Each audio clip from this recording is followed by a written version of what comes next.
Voilà, et voilà. Très chers membres de cette très grande communauté congolaise de partout dans le monde, bonsoir, bonjour, bon après-midi. Ça dépend bien sûr de l'heure à laquelle vous allez nous suivre. Nous, c'est John Matanda Chipama. Nous, c'est le président de cette très grande communauté congolaise de Champagne-Kani. Nous vous avons promis hier que nous devions venir aujourd'hui. Chose promise, chose faite. Nous sommes avec vous. Je suis en train de vérifier. Voilà, j'étais en train de vérifier si j'avais le son. Voilà, je mon son. Merci. Voilà, c'est tout ce que je voulais d'abord vérifier avant que je ne commence à partager. À vous qui êtes connectés, à vous qui serez connectés, nous vous disons merci infiniment. Maman Olga Senemo, Papa Célestin Kaboué, vous nous suivez depuis Champagne. À tous ceux qui nous suivent toujours, à vous qui nous conseillez, à vous qui nous orientez, à vous qui nous donnez au-delà de ce que nous faisons, nous vous disons infiniment merci beaucoup. Voilà, j'étais en train de partager, donc je vous demande aussi de faire la même chose que moi pour que nous puissions atteindre le plus grand nombre de personnes que possible. Nous n'allons pas partager dans beaucoup de groupes, nous allons les faire dans peu de groupes et je crois qu'après, jusqu'après, nous continuerons le partage. Mais pour le moment, tout ce que je vous prie, c'est de faire l'exercice que je fais actuellement. Je partage et je vous demande de m'aider à faire la même chose. Vous voyez que je suis en train de bouger la caméra parce que je fais le tout moi-même. Je dois être en même temps à la régie, je dois être en même temps ici et là. Voilà, je crois que je peux d'abord laisser comme ça peut aller comme ça. Donc, je ne m'en tenez pas rigueur, profite en même temps, je profite pour partager. Donc, c'est tout ce que je suis en train de faire maintenant.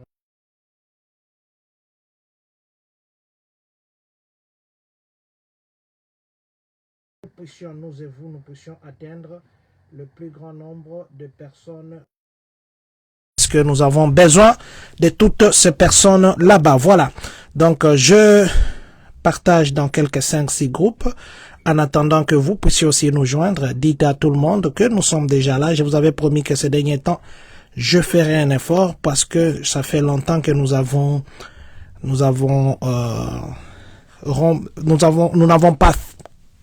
pas fait ce que nous avions l'habitude de faire. Ça veut dire de traduire en français ce que nous postons en anglais. Mais ces derniers temps, je vous ai dit que nous allons faire un effort pour que chaque jour au moins nous puissions venir, même pour 2 minutes, nous le ferons. Voilà. Donc c'est d'ici là, nous serons avec vous encore, juste dans quelques 2-3 groupes, et puis nous sommes ensemble. On m'a fait des remarques, on m'a dit 2 fois quand je parle, je m'arrête, je fais des salutations. Je crois que nous allons changer.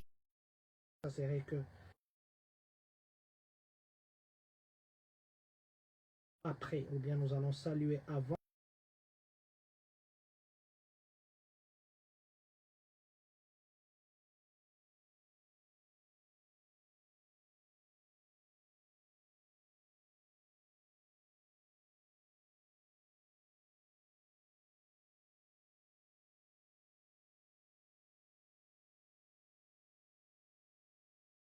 Que j'ai fait.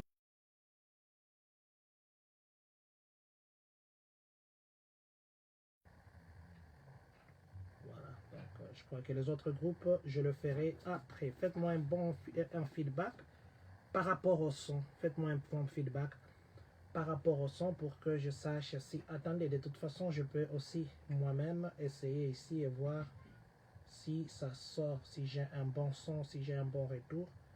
Au lieu que je continue à parler, mais peut-être que vous ne nous écoutez pas. Maman Françoise Kingombo, Maman Françoise Kingambo, faites-nous un feedback. Si vous nous écoutez, Maman Olga Senem, faites de même. Papa Timothée Pokuta, faites-nous un bon feedback. Faites-nous un feedback.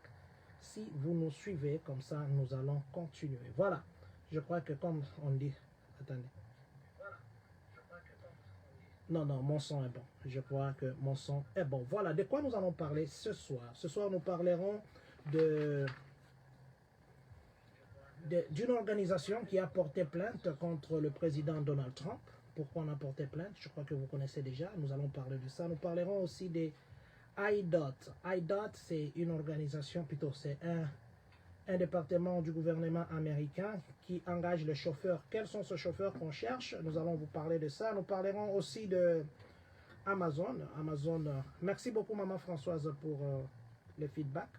Amazon qui engage, plutôt qui a augmenté les salaires des gens.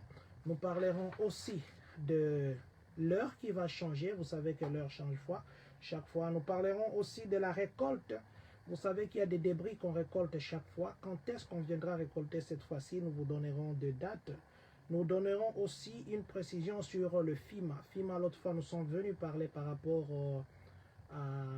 à l'orage qui avait frappé Illinois ainsi que les inondations qui ont eu lieu dernièrement au mois de juillet. Et nous allons, parce qu'il y a des gens qui ont dit que je n'avais pas donné les numéros de téléphone l'autre fois, ainsi de suite. Nous donnerons une petite précision. Et puis, nous parlerons aussi des visas. Les visas qu'on appelle H2B. Le H2B, c'est quel visa? Et on ne va pas livrer pour le moment jusqu'au mois de juillet. Pourquoi on ne le fait pas? Nous parlerons de ça. Et puis, nous finirons par parler de collège. Collège où il y a une nuit d'informations sur les applications financières. Voilà. C'est autour de ça que nous avons voulu que ce soir, nous puissions nous entretenir. Commençons par le premier point qui est la plainte qu'une organisation haïtienne a portée contre le président Donald Trump. Pourquoi nous parlons de ça? Parce que vous vous rappellerez qu'à 2 reprises dans des interviews, le président Donald Trump avait dit aussi qu'il se rencontre avec des Congolais, c'était avec précision, que quand il pose des questions, les Congolais là disent que nous venons de prison, et plutôt nous sommes des réfugiés, où est-ce que vous habitez? Nous habitons la prison. Il en a parlé 2 fois, vous vous rappellerez, dans des interviews, mais au niveau de Congolais, il n'y a eu aucune réaction. Personne n'a réagi, alors c'était des choses que même les gens ont relayé pour dire à gauche et à droite que vous voyez les Congolais, ainsi de suite. Mais je voudrais préciser aussi une chose. Vous savez que nos frères qu'on arrête, après qu'ils soient libérés, ils passent par des juges. Et la stratégie aussi qu'il y a, c'est que quand on t'arrête, tu dis que tu habites. En fait, l'adresse qui t'a fait entrer aux États-Unis, quand tu traverses la frontière, on va t'arrêter. On va te mettre soit au niveau de Texas là-bas, dans une prison.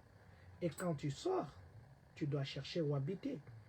Je crois que ce sont ces frères-là ou ces sœurs qu'on a arrêtés. Et quand ils sortent, parce qu'ils venaient de Texas, parce qu'ils venaient de quelque part, on les a arrêtés avant qu'ils ne soient relâchés. Je pense, moi, bien sûr, que c'est de ces gens-là ou de cette façon-là que le président Donald Trump parlait. Je pense bien, à moins que je sois un avocat un avocat qui ne sait pas ce qu'il dit, mais du moins je fais seulement ma petite analyse. Mais du moins si je suis venu parce que, plutôt si je parle de l'organisation haïtienne qui porte plainte contre le président Donald Trump et puis son vice-président de campagne bien sûr, J.D. Vance, on demande qu'on puisse les arrêter, qu'on puisse les charger de criminalité, incitation à la violence, tout ça. Parce qu'à Springfield, Ohio, on parle même qu'il y avait eu des menaces de bombes et que les Haïtiens se sentaient en insécurité. Alors il y a une organisation haïtienne, une organisation non gouvernementale qui a porté plainte, qui a déposé plainte et qui demande même, parce que le président Donald Trump, d'ici là, il sera à Springfield, il vient à Ohio et même ici à Peoria, il y aura le week-end prochain ici, il y aura une caravane il y aura une sorte de marche, voilà, c'est ce que j'ai cherché, une marche pour appuyer la campagne du président Donald Trump. Il cherche à atteindre plus de 1000 et quelques personnes pour faire cette marche. Et ça sera comme caravane motorisée où ils vont passer à gauche et à droite. Mais du moins, le président Donald Trump et J.D. Vance se préparent de venir à Springfield, Ohio. Et maintenant, les groupes d'Haïtiens, là, ils ont dit que non, ils doivent faire très vite avant que le président ne puisse même venir. que le juge puisse se saisir et que la décision puisse être prononcée ou qu'on prenne en charge et plutôt en considération leur plainte afin que le président Donald Trump puisse être aux arrêts par rapport à ces déclarations disant que les Haïtiens mangeaient des chiens, ils mangeaient aussi des chats, qu'ils sont un danger par rapport aux voisins parce qu'ils mangent leurs animaux. Alors, est-ce que cette plainte sera considérée? Est-ce que ça ne sera pas considéré? Mais du moins, il y a une organisation qui a vu que on a piétiné sur eux, on a parlé d'eux. Ils ont dit que le président Donald Trump n'était peut-être pas bien informé et l'information qu'il donnait, personne n'a confirmé, même le gouverneur de la place n'a pas confirmé ça. Il n'y a pas de gens qui ont confirmé et ils se sont levés pour dénoncer ça. Est-ce que nous aussi, les compatriotes congolais, ne pouvions pas aussi, à l'époque ou en son temps, ou même maintenant, penser à sauver ou encore à réagir par rapport à ce qui s'est dit? J'ai vu le ministre de l'information un jour, il a parlé à la télévision, la RTNC. Je crois aussi peut-être que le gouvernement, je pense bien qu'ils ont écrit à son temps, ils ont écrit peut-être aux États-Unis ici, ils ont écrit au gouvernement américain, je présume, par l'entremise de leur ambassade, je pense bien.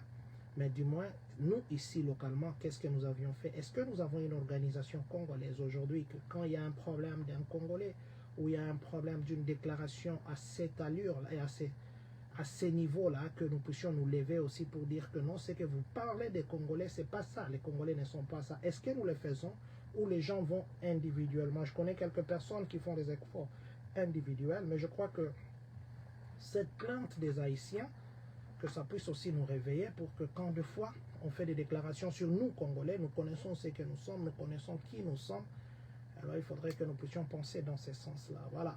Mais du moins, les Haïtiens ont osé, voyons voir si jamais cette plainte va aboutir. Vous savez, à l'époque, on avait traité l'Afrique et aussi les Haïtiens de trop de trucs, je ne veux pas dire ici des choses, mais là, ils ne s'étaient pas plaints, mais maintenant, là, ils se plaignent. Voilà. Wait and see, comme on dit. Parlons maintenant d'Amazon. Amazon, vous qui travaillez à Amazon, sachez que cette compagnie qui engage beaucoup de gens, Amazon, ici aux États-Unis, ils ont plus de 800 000 engagés, travailleurs, je devais dire. Ici, à Illinois, ils ont 40 000 engagés. Ils sont en train de vouloir ramener ça à 56 000, donc l'ajout de 16 000 travailleurs. Et ils veulent mettre à l'aise leurs travailleurs. C'est pourquoi ils ajoutent les salaires. Les minimums qu'ils ont commencé à ajouter chaque année depuis 2018, actuellement, ils vont encore ajouter 1,50 $ à ce qu'ils touchent actuellement. Donc si je dis 1,50 $, vous faites les calculs. Ça veut dire le minimum actuel c'est 20,5 $. Maintenant, ils vont ramener ça à 22 $ par heure. Donc les travailleurs d'Amazon, d'ici là, vous aurez 22 $ par heure. Donc c'est déjà quelque chose qu'ils sont en train de travailler pour que ça puisse être signé et que vous, très prochainement, je crois la prochaine paye, vous verrez que votre argent a bougé. C'est parce que Amazon veut mettre à l'aise tous les travailleurs. Et aussi, il y a des travailleurs qui vont aller même jusqu'à 30 $ par heure parce qu'ils ont dit ils mettent aussi les bénéfices des soins de santé. Donc s'ils ajoutent aux bénéfices des soins de santé, vous verrez que vous toucherez au-delà de 29 $ par heure. Donc il y a beaucoup de gens qui cherchent des travaux. On m'a appris même qu'ici à côté, il y a une compagnie John Deere qui était dans l'automobile ou qui est dans l'histoire des champs, qui a déménagé, qui a fermé à Ohio, je crois. Et il y a beaucoup de gens depuis 3 mois qui sont en chômage. Illinois, il y a des travaux ici. Venez travailler à Amazon, venez travailler à, je sais pas, je ne fais pas la publicité d'une compagnie, mais sur moi, je parle d'Amazon parce que là, ça sent bon. Et puis, c'est une compagnie qui est ici dans la ville. Ça ne vous demandera pas de vous déplacer ou de faire 10 km, 20 km de route. Ici, chez nous à Champagne, celui qui conduit, je parle de celui qui travaille ici localement, celui qui conduit trop, il conduit 18 minutes. Celui qui conduit trop, à moins que tu travailles dans d'autres villes qui sont ici à côté, mais c'est du moins celui qui conduit une longue distance, c'est 18 minutes, il arrive au travail et pas de highway, pas de stress au volant, ainsi de suite. Donc vous êtes le bienvenu ici chez nous, nous vous attendons. Quand est-ce qu'il faudrait changer l'heure? Vous savez que chaque année, quand les froids commencent, nous changeons l'heure, nous reculons. Et quand les chauds commencent ou les summer, nous avançons l'heure. Maintenant, quand est-ce que nous devons changer l'heure actuellement? Plutôt pour ce mois ici, c'est dans un mois, ou plutôt dans un mois et demi, parce qu'on n'est pas encore au mois d'octobre. C'est au mois de novembre que nous allons changer. Ça sera un dimanche, le 3 novembre 2024, à 2 h du matin, l'heure va changer. Ça veut dire la nuit de samedi à dimanche, l'heure changera. Nous allons reculer d'1 heure. Donc, parce que pour le moment, nous avançons d'1 heure. Et là, nous aurons une différence. L'écart d'heure avec Kinshasa, ça sera de 7 heures. Parce que pour le moment, l'écart d'heure, c'est de 6 heures. Donc, l'heure qui avait changé le 10 mars, nous avons avancé d'1 heure. Le 10 mars 2024, mais maintenant ça va reculer d'1 heure pour changer, pour que nous puissions avoir maintenant l'heure de l'hiver. Ça sera le 3 novembre 2024 à 2 h du matin.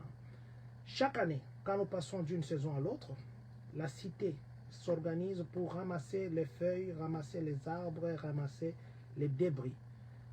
Dernièrement ici, il y avait eu un fort vent. La cité est passée dans d'autres coins et les autres coins, ils ne sont jamais passés.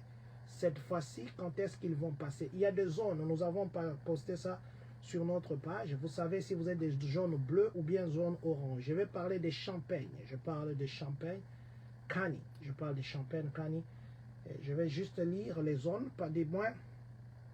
Les ramassages se feront, parce qu'ils vont faire beaucoup de fois. Ça se fera entre les 14 octobre et les 13 novembre. Plutôt décembre, entre les 14 octobre et les 13 décembre. C'est à peu près 2 mois, presque 2 mois qu'ils vont faire ça. Et maintenant, comment ça se présentera? Je vais un peu lire très rapidement. Zone orange, les lundis. Les lundis, donc la première zone orange, ça sera tous les lundis. Ça sera le lundi entre les dates que j'ai dit ici. Lundi 14 octobre, lundi 28 octobre, et puis le lundi, le 11 novembre, et puis le lundi, le 2 décembre. Là, nous sommes dans zone orange, première zone. Deuxième zone qui sera le mardi, ça sera le 15 octobre, le 29 octobre, le 12 novembre et le 3 décembre. Troisième zone orange, le mercredi, le 16 octobre, le 30 octobre, le 13 novembre et le 4 décembre. Quatrième zone, nous sommes toujours dans orange.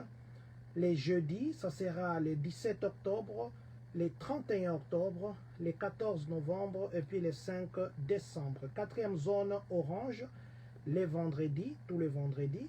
Ça sera le vendredi 18, le vendredi 1er novembre, le vendredi 15 novembre et puis le vendredi 6 décembre. Maintenant, pour ceux qui sont dans la zone bleue, eux, ça sera le lundi, pour eux, ça sera le 21, tout le lundi, le premier lundi 21 octobre. Après ça, ça sera le 4 novembre, le 18 novembre et le 9 décembre. Zone bleue pour le mardi, deuxième zone de mardi bleu. Ça sera le 22 octobre, le 5 novembre, le 19 novembre et puis le 10 décembre.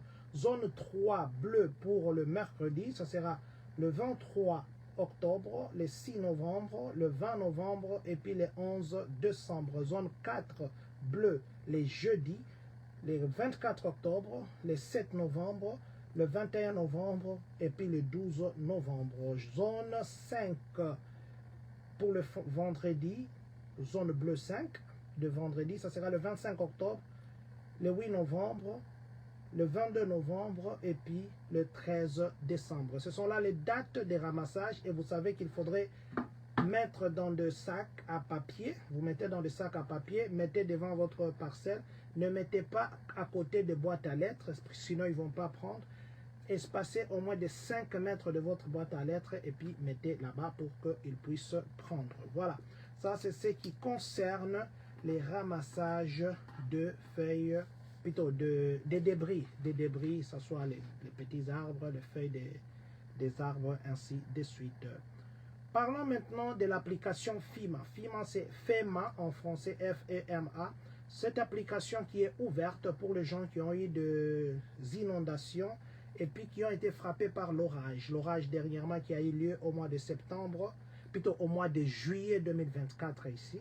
Il y avait eu l'orage, ça avait touché beaucoup de parties ici à Illinois, mais ici chez nous à Champaign, ça n'avait pas touché.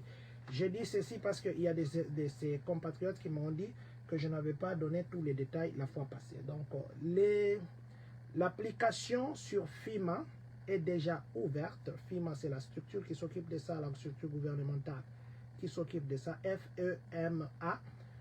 En français, c'est FEMA, F-E-M-A. Les applications sont déjà ouvertes et là, vous pouvez appliquer. En ligne, vous pouvez aller à disasterassistance.gov. Disaster assistant en un mot.gov. Disaster, c'est D-I-S-A-S-T-E-R. Assistance, capital A majuscule. S-S-I-S-T-A-N-C-E.gov. Donc, si vous allez là-bas, vous pouvez voir directement l'application et vous appliquer pour qu'on puisse vous rembourser votre argent ou bien pour qu'on puisse arranger votre maison. Aussi, si vous pensez que vous ne savez pas trouver cette application, vous pouvez appeler le 800 621 33 62. Donc, si vous appelez ces numéros, ils peuvent aussi vous aider à appliquer ou peuvent vous dire où est-ce que vous pouvez trouver cette application. Aussi, si vous les appelez, si vous voulez appliquer, il faudrait que vous puissiez être prêt avec votre numéro de téléphone actuel, le numéro qui fonctionne, que vous puissiez avoir votre adresse au moment des désastres, au moment d'inondation, au moment d'orage, là où vous habitiez. Il faudrait que vous puissiez avoir cette adresse. Il faudrait aussi que vous puissiez avoir votre numéro de Social Security. Il faudrait aussi que vous ayez la liste des histoires qui ont été et qui étaient abîmées. C'est pourquoi d'ailleurs nous nous conseillons ici. Ayez l'habitude de prendre des photos des histoires de votre maison. Il y en a aussi qui prennent l'assurance de toutes ces histoires. Les histoires que vous avez dans la maison, ça s'assure. Si vous n'avez pas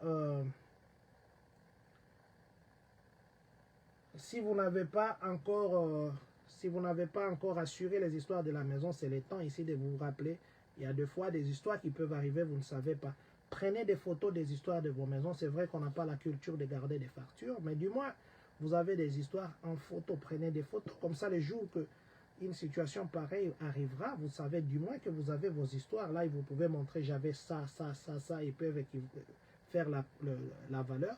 Et puis, ils vous donnent. Parce que si vous n'avez pas de preuves, ça sera votre parole contre la leur. Et ils risquent de ne pas vous croire. Donc, je disais que vous avez la liste des histoires abîmées, que vous ayez l'information sur votre compte bancaire. Si vous voulez qu'on vous fasse un direct deposit, ou si vous voulez que vous puissiez, voilà, c'est ça le direct deposit. Et puis que vous ayez le nom de votre compagnie d'assurance. Mais dans ces cas ici, si vous n'avez pas de compagnie d'assurance pour la maison, aussi, tout le monde, je crois que acheter une maison ici, la condition, c'est que vous puissiez aussi avoir l'assureur. Mais du moins, si vous n'avez pas l'assureur, le FEMA va vous rembourser tout votre argent. Mais si vous avez un assureur, l'assureur devait déjà prendre en charge tout ce qui est arrivé comme dégâts. Mais du moins, vous devez aussi avoir le numéro de plutôt les noms de votre compagnie d'assurance. Mais qui sont concernés par ça, qui peuvent appliquer? Ce sont les gens qui sont dans des counties suivants. Vous êtes dans Cook County, vous êtes dans Fulton County, vous êtes dans Henry, Saint-Clair, Washington, Illinois, Will, Illinois, Winnebago, Illinois. Ce sont les gens-là, ce sont les counties-là qui peuvent appliquer. Champaign County ne figure pas parmi ces gens ici parce qu'on a estimé que les dégâts que ça a posé ici, chez nous, ce n'était pas tellement grave. Voilà. Nous allons parler maintenant le département des transports d'Illinois qui recrute les chauffeurs. Si vous êtes chauffeur, vous voulez gagner l'argent pendant un moment ici, pendant le moment de froid, Donc, vous pouvez appliquer. Ici, on n'a pas limité, mais sinon, le boulot ne sera pas à Champagne. Le boulot, ça sera ici dans notre Cani que nous allons vous citer. Ça sera dans Kendall Cani, ça sera dans DeKalb, dans La Salle et puis dans Grundy. Ce sont les Cani de Champagne ici qui sont à côté d'ailleurs. Kendall, DeKalb, La Salle et puis Grundy. Comme vous le savez, Illinois ici, ça couvre au moins 45 000 miles de route, hein, 45 000 miles de route que les gens vont pour travailler quand il y a la neige, quand il y a la glace. On a besoin de ces gens-là. Donc c'est IDOT. IDOT c'est I-D-O-T. IDO, si je peux dire comme ça en français. I c'est Illinois D, Department of Transportation. Donc c'est le département de transport d'Illinois qui engage les gens pour le travail pendant le froid. Le travail ici pendant le froid, c'est un contrat. Et les gens qui seront engagés, ils feront, si vous êtes engagé, plutôt, pendant un temps bien sûr, si vous êtes full-time, vous gagnez, le début, hein, au début, vous gagnez 5 814 $ par mois. Donc si je peux diviser ça par 4, vous êtes à peu près à 1700 et quelques par semaine, ou 1700 ou 1600 et quelques par semaine. Donc c'est 5 814 par mois. Ça c'est un salaire de début et je crois que ça pourrait changer. Mais les gens qui sont part-time, parce qu'ils ont aussi besoin des gens qui sont part-time, les saisonniers là qu'on appelle saisonniers, eux ils gagnent 25 $ par heure. C'est quand même bien 25 $ par heure, même s'il faut travailler dans le froid. Mais les gens là qui travaillent, ce sont les gens qui font le plow là, qui enlèvent la neige, qui enlèvent la glace sur les highways. C'est ça le travail que vous allez commencer à faire. Et on demande à ce que si vous appliquez, il faudrait que vous puissiez être disponible à tout moment que l'on aura besoin de vous. C'est un travail que vous ferez quand il y a la forte neige, il y a des ceci, tout ça. Mais la neige, là, ça ne tombe pas chaque jour. Mais du moins, vous avez 5 814 $ par mois. Et aussi, la condition pour que vous puissiez appliquer, il faudrait que vous ayez un permis de conduire, mais pas n'importe quel permis de conduire, c'est le permis de conduire des CDL. Les CDL, ce sont les gens qui conduisent des gros camions. Donc si vous avez d'abord ce permis de conduire qui est valide, donc déjà, vous avez rempli une condition. Deuxièmement, il faudrait que vous acceptiez qu'on vous fasse les physico. Nous qui travaillons ici, nous connaissons physico. Ça veut dire quoi? Il faudrait qu'on vous fasse aussi les tests des yeux. Parce que vous ne pouvez pas conduire, vous ne voyez pas bien, vous risquez d'aller tomber dans un ravin là-bas. Vous devez aussi être soumis au drug test et puis au alcohol test. Le test de drogue et le test d'alcool. Donc, pour plus d'informations, vous pouvez aller sur le site www.idot.gov.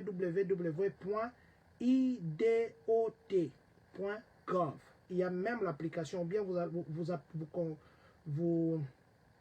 vous écrivez seulement sur Google IDOT apply for snow removal driver. Donc si vous écrivez ça, ça va vous amener là-bas. Ou du moins vous allez seulement sur Google, vous écrivez IDOT. I-D-O-T. Non, j'ai dit I. IDOT ou bien idot.gov et puis vous écrivez chauffeur pour enlever les... Appliquer pour les chauffeurs d'enlever... plutôt, application pour chauffeurs de snow, pour enlever la neige et la glace. Donc, si vous faites ça, vous aurez directement cette application. Ou soit, si vous pensez que là-bas, c'est le long chemin, vous pouvez appeler au 217 782 78 20. Ou encore au 866 273 36 81. Donc, si vous voulez avoir le travail en tant que chauffeur pour enlever la neige pendant le froid ici, ce travail-là, c'est pour vous. Voilà, nous restons avec 2 points et nous allons clôturer là-bas. Le visa qui s'appelle H2B. Il y a aussi le visa qui s'appelle H1B.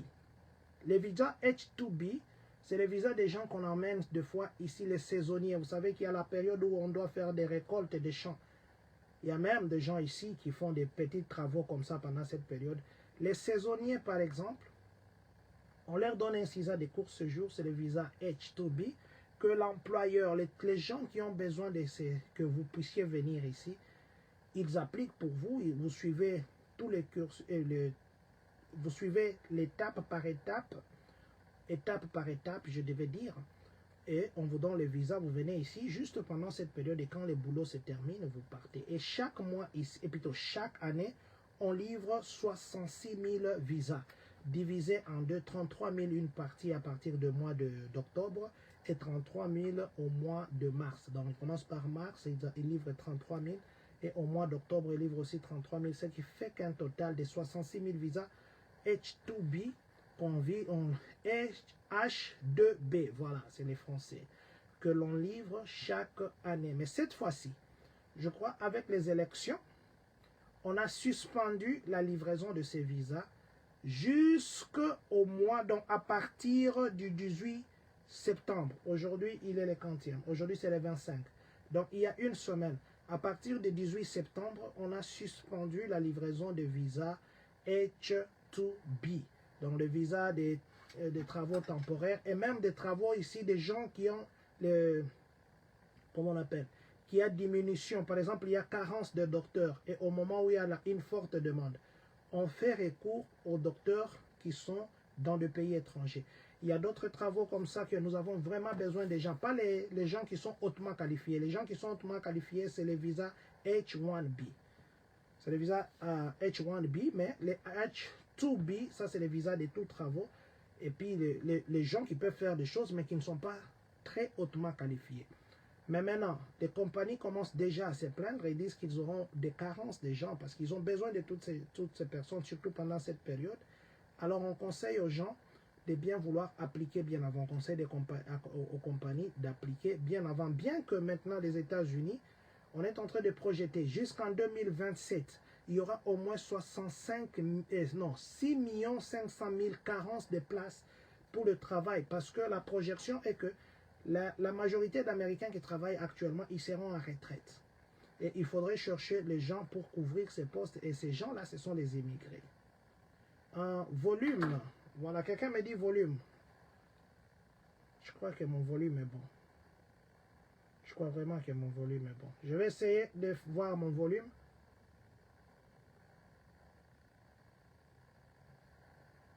Voilà, je crois, j'ose croire vraiment que mon volume est bon. Je suis entré.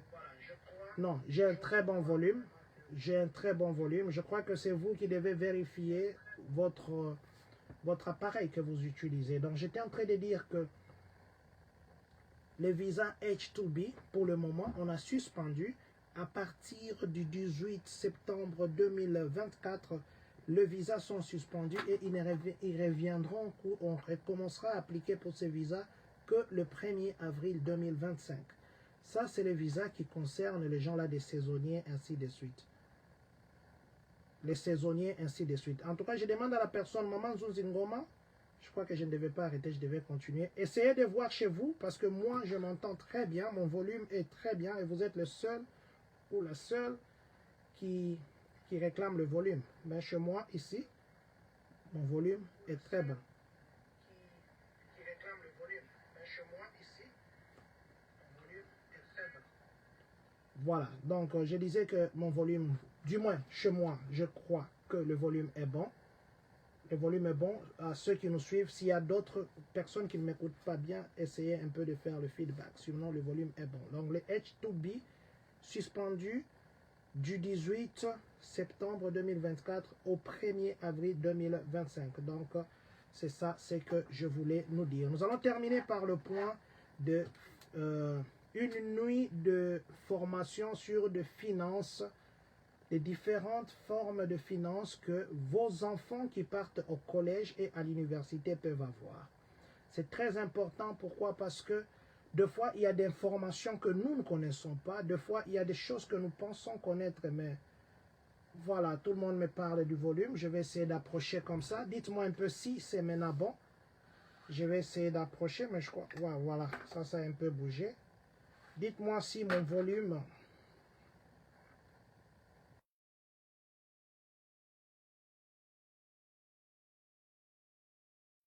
Parce que des fois, cette histoire ici, ça bouge. Je m'excuse.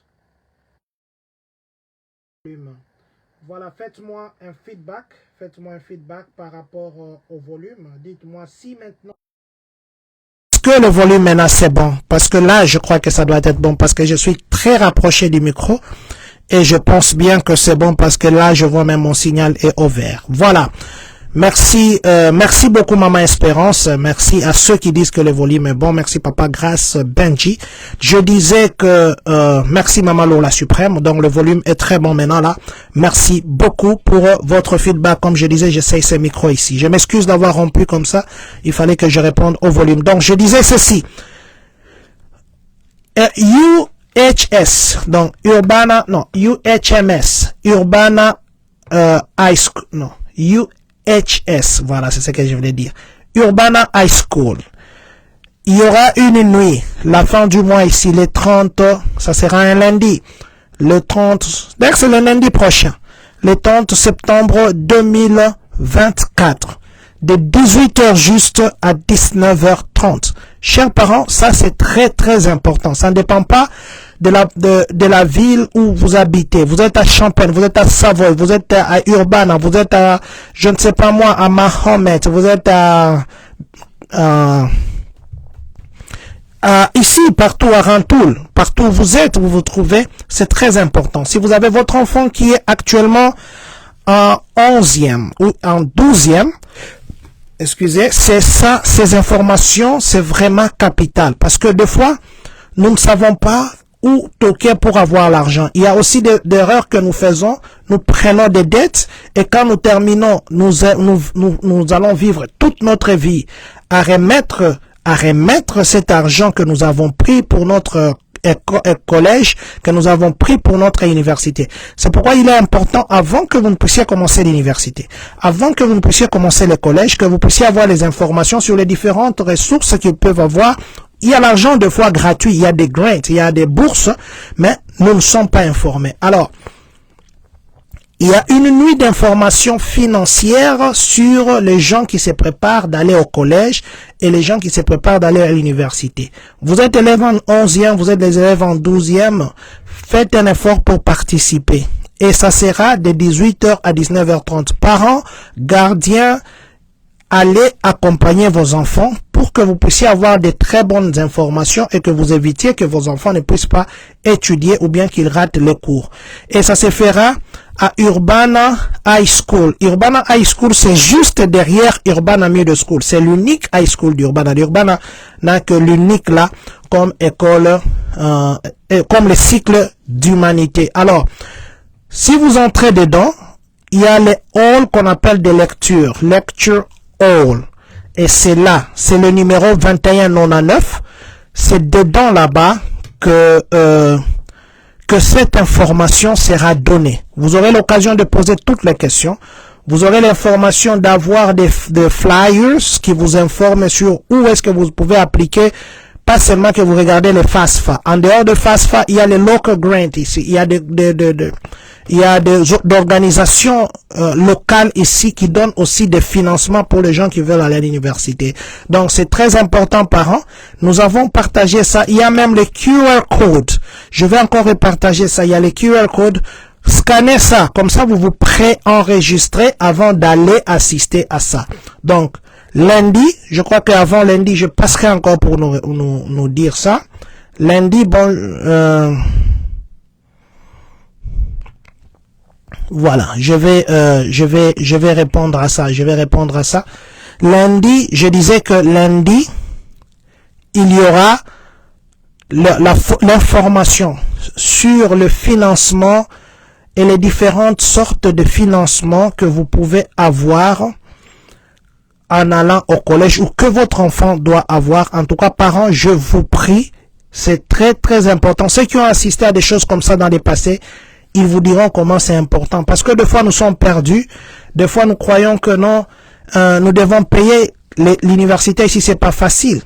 Il y en a qui payent par cours. Le moins cher, ils payent par cours, je dis bien, 2500, 1800 dollars, 3000, si vous mettez aussi des livres, vous êtes au-delà. Et qui a cet argent-là, vous avez 15 cours. Qui a cet argent des parcours, vous payez 3000 dollars. Qui a cet argent? Alors c'est pourquoi des fois vous voyez que les gens vont se déverser dans des dettes et vous voyez que les gens, au lieu de prendre des grants, ils vont prendre des loans et qui doivent remettre même les FESFA là, il y a la partie des loans. C'est vrai qu'il y a d'autres qui sont grants, juste une partie négligeable. Et il y a un certain niveau d'études où vous êtes obligé de prendre ça. Mais du moins si déjà vous commencez, parce qu'il y en a qui commencent, vous commencez le collège aujourd'hui, vous commencez déjà avec des dettes. Mais maintenant, imaginez, vous devez transférer des collèges à l'université, vous aurez combien de dettes? Jusqu'à ce que vous terminez, vous verrez que vous terminez l'université avec 300 000 balles. Et si on met les intérêts comme ça sera compliqué. Donc, je prie aux parents de mettre ça dans l'agenda le lundi 30 septembre 2024, de 18h à 19h30, à Urbana High School, salle 2199, la salle de lecture. Donc allons là-bas pour que nous puissions être informés. Voilà. C'est avec ça que nous allons clôturer notre conversation de ce soir, tout en vous disant une fois de plus, merci infiniment, vous avez été avec nous. Et je vais essayer de répondre, maman Victorien, maman Victorien, Likia a dit ceci. Bonjour. Nangonga Oyo Champagne application Ezate Kaka Monticello. Merci beaucoup maman. Je ne sais pas vous parler de quelle application parce que je crois avoir parlé de 4 ou 5 applications. Ou 3 ou 4 applications. Est-ce que vous parlez de l'application de chauffeur? Si c'est ça, j'ai même bien dit que non, ce n'est pas à Champagne. Le travail ne se fera pas ici. Ça se fera en dehors de Champagne. Est-ce que vous parlez de l'application de FIMA? Si c'est ça aussi, j'ai bien dit. Ah, oui, yes, maman. iDat, c'est cette application-là. Le travail se fera dans le cani de Monticello. C'est pourquoi même j'ai cité quelques villes, quelques cani, et j'ai dit que c'est juste à côté ici. Non, Champagne, ils ne prennent pas. Ils prennent, ce qu'on engage maintenant là, ce sont les gens qui vont faire les highways du côté de Monticello. Merci beaucoup, maman. Mais vous pouvez appliquer, c'est juste à côté ici. Vous pouvez appliquer. C'est juste pour les enfants et alors nous, les parents, qui veulent aussi aller au collège. Non, papa, enfants comme parents, les informations qu'on donne, c'est très important pour tout le monde. Je vais lire encore le nom. C'était Papa Nanga Desmond Kitungwa. Donc l'information qu'on donne, c'est pour tout le monde. Même vous pouvez vous retrouver dans cette information. Maintenant, on dit les enfants qui sont en 11e et en 12e, pourquoi? Parce que eux, on les encourage de continuer jusqu'au niveau de l'université et puis au collège et puis université. Et même actuellement, il y a un programme de Parkland qui sont en train de renforcer leur lien avec l'université d'Illinois pour qu'ils puissent transférer. Et comme vous le savez aussi, l'université d'Illinois venait d'être proclamée parmi les 15 premières universités viables ici aux États-Unis. Donc nous avons une bonne université ici que nous ne devons pas négliger. Voilà. Donc je disais que c'est autour de ça que nous devions parler ce soir. Papa Pati Mumbula, merci infiniment. Papa Christian Socrate Kadima, nous vous disons merci d'avoir été avec nous. Merci à vous qui avez commenté. Merci à Papa Grace Benji, Papa Grace Benji. Merci infiniment. Papa Nanga Okita Shosha DG, nous vous disons infiniment merci. Maman Sonia Lagrace, infiniment merci. Nous viendrons encore demain avec d'autres partages. L'autre fois, je vous avais dit que je devais venir vous dire comment on pouvait appliquer les différentes applications. Je vais faire ceci. Oh non, il y a aussi une question que quelqu'un m'a posée. Je suis un Américain. Je n'habite pas les États-Unis. Je pars habiter dans une autre ville ou je pars habiter dans un autre pays, mais je suis un Américain. Je dois déclarer mes taxes. Qu'est-ce que je dois faire? Est-ce que je dois commencer à envoyer l'argent? Est-ce que je dois seulement envoyer parce qu'il y a aussi des fois que il y a de ces pays, on n'a même pas de fiches, on n'a même pas les W2, on n'a pas un retour. Qu'est-ce que je dois faire? Alors, je crois que cette question, je vais répondre demain. Il y en a qui m'ont aussi posé la question, à quel âge un enfant américain peut pétitionner ses parents? Je suis venu ici, par exemple,